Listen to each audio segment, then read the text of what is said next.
Mesdames et messieurs, bonsoir et bienvenue dans votre émission Emmenez-nous ici et là, l'émission où vous décidez où nous allons.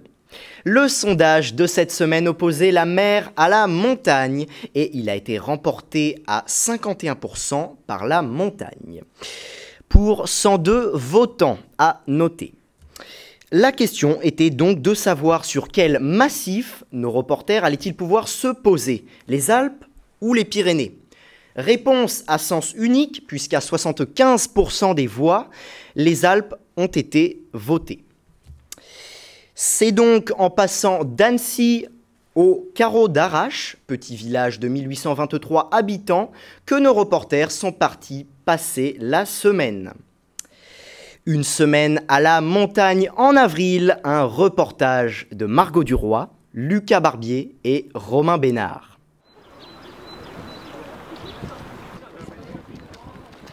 Nous sommes à Annecy, dans la région Auvergne-Rhône-Alpes. Chaque année, cette région accueille plusieurs dizaines de millions de touristes en raison du nombre important de sites touristiques. Parmi eux, ce lac, le lac d'Annecy, formé entre moins 17 000 et moins 15 000 avant Jésus-Christ. Il est alimenté par pas moins de 7 ruisseaux et torrents. En 2011, un site palaffitique a été classé au patrimoine mondial de l'UNESCO. Situé sous les eaux, ce sont de vieux vestiges de civilisation ancienne. Aujourd'hui, le lac accueille entre 2 millions et 2,5 millions de visiteurs qui pratiquent de nombreuses activités. Marion, saisonnière, nous en détaille quelques-unes. L'été, vous pouvez vous baigner, évidemment. Vous avez des locations de bateaux, de pédalos. Vous pouvez également faire du wakeboard, du wake surf. Vous avez du parapente également. Parce que quand il fait pas beau là-haut et qu'ils peuvent pas skier, les gens descendent, visitent la ville. Parce qu'il y a quand même un joli centre historique où il y a quand même des choses à voir. Restons à Annecy. Nous avons voulu rencontrer Vincent Pacoré, président de la commission tourisme, ici en Haute-Savoie. Il nous fait le bilan économique de l'année passée.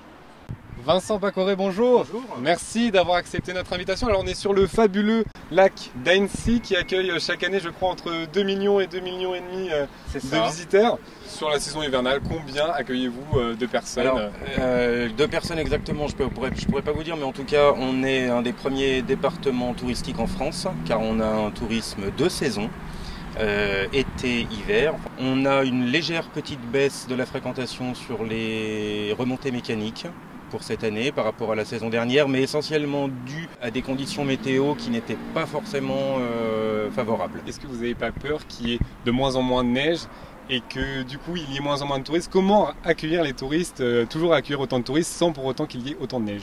Oui, alors bien sûr, la météo est importante, l'enneigement est important, on y travaille beaucoup, le département de la Haute-Savoie. On aide les stations à s'équiper en neige de culture. De nos jours, le touriste est beaucoup plus exigeant qu'il ne l'était. Il ne vient plus uniquement pour skier, il vient aussi pour d'autres activités, alors liées à la neige bien sûr, mais pas forcément uniquement le ski. Nous sommes à présent dans un petit village alpin situé à 1 heure d'Annecy, les Carreaux d'Arrache. Nous avons voulu savoir si cette tendance à la hausse est effective ici aussi dans un complexe hôtelier. Pour ça, nous rencontrons Lise qui travaille au Tavaillon, c'est ça? Alors oui, BTP Vacances, les Tavaillons, au Carreau d'Arrache. D'accord. Alors, est-ce que vous avez eu une belle saison? On a vu que le retour de la neige s'était fait, il y avait plus de neige que les années précédentes. Est-ce qu'il y a eu plus de touristes? Alors écoutez, nous on a la chance de bénéficier d'une clientèle acquise, c'est-à-dire que on a beaucoup d'habitués. C'est vrai que le retour de la neige facilite pour les années prochaines en fait, mais c'est vrai que de manière générale, l'hiver, on est toujours assez bien rempli. Donc les gens viennent faire quoi en majorité ici? Alors, c'est un village de montagne, donc essentiellement, ils viennent pour la montagne, pour les excursions. C'est vrai que c'est une région très riche, donc que ce soit de la randonnée, canyoning, rafting, escalade, c'est vrai que c'est très diversifié. En avril, l'activité favorite reste le ski. On va vous emmener sur les pistes. Venez avec nous.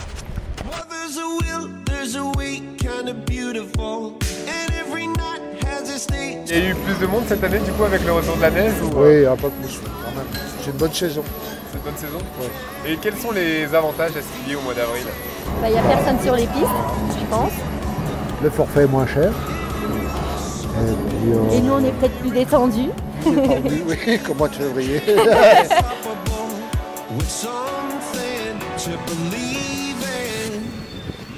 Pourquoi venir en France? J'aime beaucoup la France, notamment pour faire du ski. Il y a de bonnes pistes et les gens sont très sympathiques. Et pourquoi venir au mois d'avril et pas avant? Moi j'aime pas quand c'est très très froid. C'est pour ça il y a encore une bonne hauteur et beaucoup de neige. Alors on a de la chance. Et il y a moins de monde, j'imagine, non? Et beaucoup moins de monde, oui. On a les pistes pour nous tous seuls.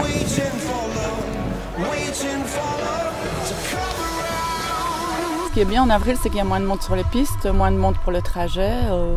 Les locations sont peut-être un peu moins chères aussi. Là, c'est le mieux depuis 4 ans, là, je pense, niveau neige.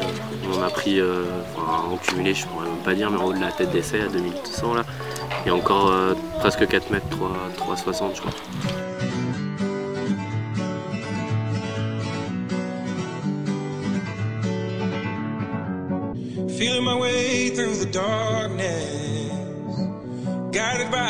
Je conseillerais aux gens de venir en avril plutôt qu'en décembre parce qu'il y a déjà moins de monde. Et disons que c'est plus cool, il y a un petit peu, comme je l'ai dit, il y a moins de monde, du coup les gens ils ont plus le temps de prendre leur temps, c'est moins blindé, que ça soit dans les cabines ou sur les pistes, même au resto du coup.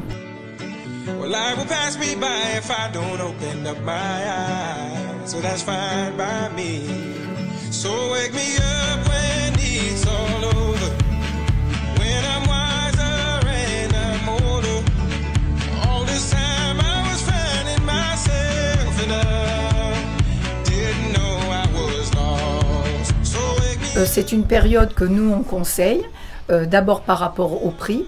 Les remontées mécaniques font un effort de gratuité pour les enfants ou un package beaucoup plus intéressant.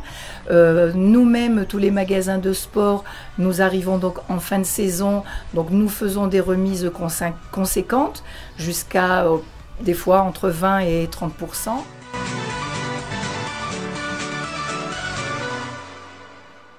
En Haute-Savoie, il n'y a pas que le ski. D'autres activités sont proposées aux touristes, notamment ce complexe sportif, l'Aquasim. Monsieur Buisson, son directeur, nous en fait la présentation. Qu'est-ce qu'il y a dans votre établissement? Donc au niveau de l'établissement, la renommée s'appelle l'Aquasim, avec un bassin extérieur l'eau est chauffée à 32 degrés avec une chaufferie bois, donc ce qui nous permet de fonctionner aussi bien l'hiver que l'été. Donc l'hiver, on fonctionne en saison où les gens ont la possibilité en bain nordique de venir se baigner à l'extérieur avec la neige autour. Côté mitoyen de ce bassin extérieur, nous avons un bassin balnéo à l'intérieur où les gens peuvent venir tranquillement, un espace un peu plus zen, se reposer, se détendre. Il y est ajouté à côté un sauna et un hammam avec un petit coin de tisanerie où les gens peuvent se reposer tranquillement. Quels sont les avantages pour les gens qui nous regardent de venir ici au mois d'avril? Au mois d'avril, comme vous pouvez le voir, le panorama est quand même très, très agréable. Vous avez derrière les baies vitrées des solariums, donc vous pouvez malgré tout rester bien au chaud, prendre un petit bain extérieur, sauna, hammam, des purs moments de détente. Vous avez la possibilité d'aller skier le matin, neige de printemps exceptionnelle, et l'après-midi, soleil, même pouvoir bronzer autour d'une piscine. Après l'effort, il faut se restaurer. La montagne est également réputée pour sa gastronomie et plus particulièrement pour ses fromages. Nous avons voulu visiter une fabrique de fromage de chèvre. Regardez. Nous sommes avec Laetitia, gérante de la chèvrerie de la Pierre à l'Aïa. Bonjour. Bonjour. Alors expliquez-nous un petit peu, qu'est-ce que vous vendez ici? Alors ici, on vend du fromage de chèvre. Voilà, on a plusieurs sortes de fromages, de la technologie lactique avec tout ce qui est galets, frais, affinés, cendrés, à la technologie des pâtes pressées, où là on a de la tome, de la raclette, du laya, qui est notre spécialité, et on fait également des yaourts, donc à base de lait de chèvre. D'accord, comment ça se passe la production? À quelle heure? Quelle est votre journée typique? Alors on démarre le matin par les chèvres, donc on les soigne, on fait la traite, on leur donne à manger. Donc ça nous prend bien 2 bonnes heures. Ensuite, on passe à la fromagerie où on travaille le lait du jour. Donc là, on fait notre fabrication, on retourne nos fromages, on s'occupe de l'affinage jusqu'à midi, midi et demi. On redonne à manger aux chèvres, donc foin et céréales. Et puis l'après-midi, elle est plus consacrée à la préparation des commandes, des livraisons, préparation du magasin, parce qu'on est ouvert en fin de journée, souvent de 17h à 19h. Et en parallèle, on s'occupe à nouveau des chèvres à partir de 17h pour la traite, l'alimentation. Voilà. Vous l'aurez compris, il y a de multiples activités à faire dans les Alpes au mois d'avril. Je vous laisse pour ma part profiter du spectacle.